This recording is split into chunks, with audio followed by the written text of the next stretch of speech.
I want you to just, for a second, close your eyes and remember the last time you felt that sudden, inescapable heat of anger. Maybe it was something really small, a text message you misinterpreted or some minor traffic thing that just locked up your entire commute. And just notice that physical response. Yeah. The immediate pressure in your chest. Yeah. The rapid, shallow breath. The way your entire mental landscape just narrows down to that single offense. Yeah. It's a primal thing, an explosive force. Right. And when anger happens like that in these, quick, contained moments, it's just information. It's a signal. It's a healthy signal from your body saying, hey, this boundary has been crossed or something here requires my attention. But what happens when that fire doesn't go out? What if that intensity becomes, I don't know, the daily climate of your life? That is the crucial difference. We're pivoting from, let's say, an acute survival response to a state of chronic pervasive rage. And chronic anger isn't just an emotion anymore. It becomes this deep chemical state that, well, it actively begins to rewrite the architecture of your brain. It locks your body into a perpetual emergency. It's like keeping the engine revving at 8,000 RPM. And here's the most fascinating part. Your brain learns to crave that intensity. It really does. So today, we're doing a deep dive into the source material to reveal the specific neurobiology behind this constant activation, why it feels so incredibly hard to break, and what tools we have right now to interrupt that cycle. Our mission here is to understand the brain's internal architecture, the mechanism, the chemical toll, and, I think, importantly, the extraordinary opportunity for rewiring. So you can go from just reacting to thoughtfully responding. Yes. So let's dig into this architecture. We have to start with the most basic function, right? Survival mode. Right. When that wave of anger hits, you are instantly shifted into the oldest part of your brain. It's triggering the fire alarm. And that alarm system, that's the amygdala. It's a small almond-shaped structure that it functions as your brain's emotional air traffic controller. You're a traffic controller like that. And when it senses a threat, and that could be a physical confrontation or just a frustrating phone call, it lights up. It just floods your system with stress hormones. Adrenaline and cortisol. The big two. And that's the neurochemical equivalent of pressing the big red button. It's fantastic if you need to run from, say, a bear. Sure.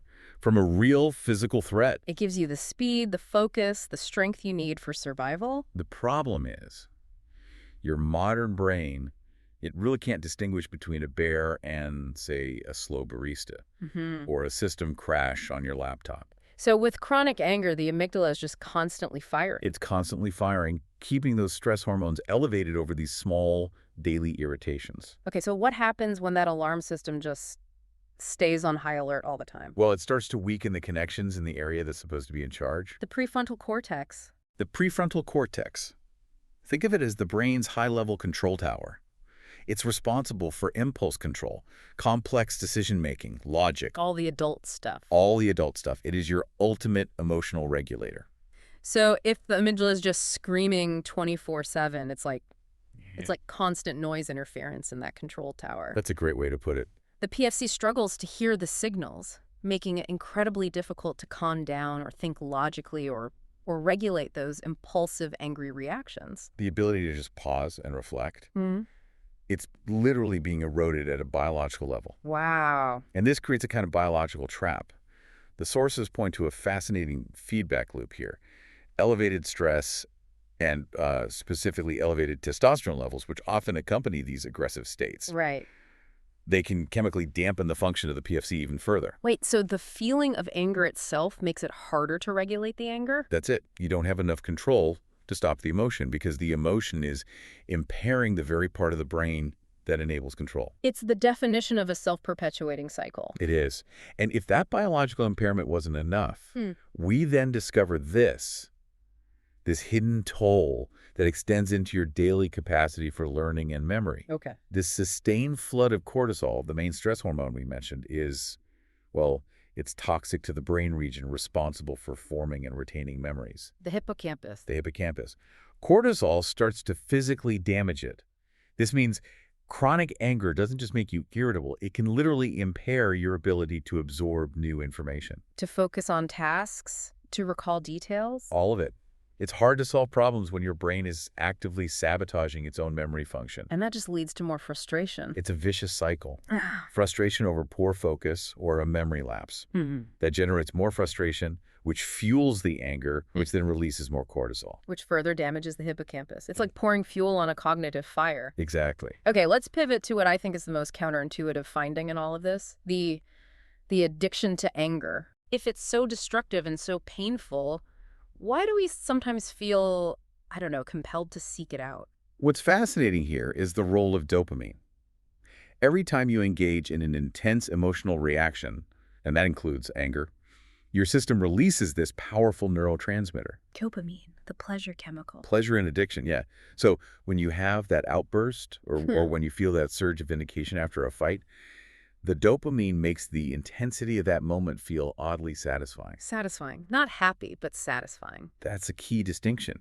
Your brain registers the intensity of that fight or flight energy as a form of powerful reward. And that reward isn't logical happiness. It might be, a temporary feeling of power? A feeling of power, a sense of clarity amidst chaos, or simply the rush of being right. And because of that dopamine hit, the brain unconsciously starts to crave and seek out situations that trigger irritation just to get that intensity back. You become chemically primed to seek conflict. Which makes the pattern feel impossible to break without a deliberate intervention. But the great news here, and there is great news, is the brain's incredible capacity for plasticity.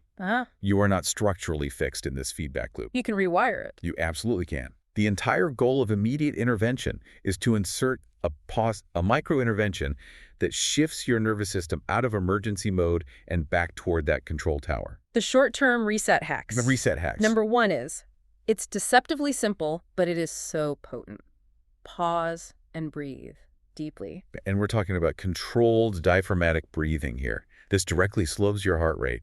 It sends a physical, undeniable signal of safety back to that hyperactive amygdala. Okay, number 2, the physical timeout. And you don't need to leave for an hour. Just stepping away for 60 seconds shifts you from reaction to response. It just breaks the immediacy of the trigger. It does. It allows the POC just a moment to reboot. And 3, using a mental anchor. A mental anchor. Choose a simple grounding word like steady or stop, or visualize a calm, safe place. And just repeating that. Repeating that anchor breaks the intense focus on the external trigger and redirects your nervous system toward rest and repair. Okay, number 4 is about the vagus nerve. Right, stimulating the vagus nerve. This nerve is the major communication highway between your brain and your organs, and it plays a huge role in calming the system down. So how do you do that quickly? Quick sensory actions work powerfully. Splashing very cold water on your face or hands, or even just pressing your feet firmly against the floor. These small acts forcefully signal to your brain that the crisis is over. And finally, channel the energy. Yes, that rush of adrenaline is just wasted energy if it simmers. Transform it. Into positive movement. Go for a walk. A brisk walk, hit the gym, or even channel it into a creative outlet. Write something, rearrange a space. You're using that immense energy for purpose, not for destruction. So those hacks are for the immediate explosion. They manage the moment, yes. But for lasting change, we have to move past the symptoms and get to long-term strategies. We have to confront the deep roots. And here's what seems to be the foundational truth. Anger is rarely about the surface issue. Almost never. Yeah. It is almost always a signal, masking something far more vulnerable. The ultimate mask. I mean, anger is so much easier to express than the underlying pain. Of course. Feelings like profound hurt or deep shame, embarrassment, insecurity. Showing anger feels strong. And showing vulnerability feels weak. Right. And this response is often learned. If you grew up in an environment where expressing fear or sadness was unsafe, or where anger was the default coping mechanism modeled by adults, then your brain just defaults to anger. It's the safest path. It's self-protection. So how do you know if your anger is just a mask? You look at the behavioral cues, Yeah. the patterns in your everyday interactions. Do you struggle intensely to compromise or to genuinely consider another perspective? Do disagreements instantly escalate and feel like these personal attacks on your core identity? Exactly. Or maybe you find yourself incapable of expressing feelings like sadness or fear, but you feel a sense of pride in being perpetually tough. Unshakable. Right. If the stakes of every small conflict feel astronomically high, the root issue is probably deep insecurity, not the length of the line at the store. That deeper work, it starts with awareness. Which brings us to the final two long-term strategies. First, noticing the physical warning signs before the explosion. Your body gives you tremendous notice.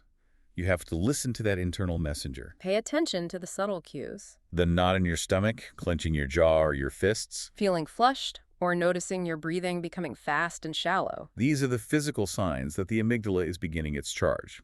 If you can notice them, you can implement that pause before you reach the point of no return. And finally, identify your specific triggers. Yes, stressful events are not an excuse for behavior, but understanding what sets you off that grants you control. So you look for the patterns. Look for the patterns. Is it always a specific colleague? Is it lack of sleep or a certain time of day when your energy flags? Is it always long lines or unexpected delays? And once you map those triggers, Once you map them, you gain the power to either proactively adjust your environment or, even more powerfully, to reframe your interpretation of the event. so that it no longer dictates your emotional response. Exactly. So chronic anger.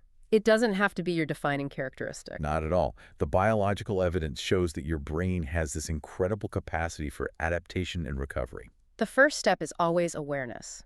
Understanding the hyperactive alarm system, the damaging cortisol, that deceptive dopamine loop. That understanding gives you the power to choose. It allows you to build patterns of resilience and move toward a true, sustainable inner peace. So if chronic anger is, at the end of the day, a signal that's masking insecurity or hurt, if it's protecting a vulnerability you don't want to face, then what one subtle, non-angry feeling have you been avoiding today? What's the one feeling that, if you just acknowledged it, could begin to silence that internal alarm? That's the question. The choice to build healthier patterns. Yeah. It really does start with that single moment of honest reflection.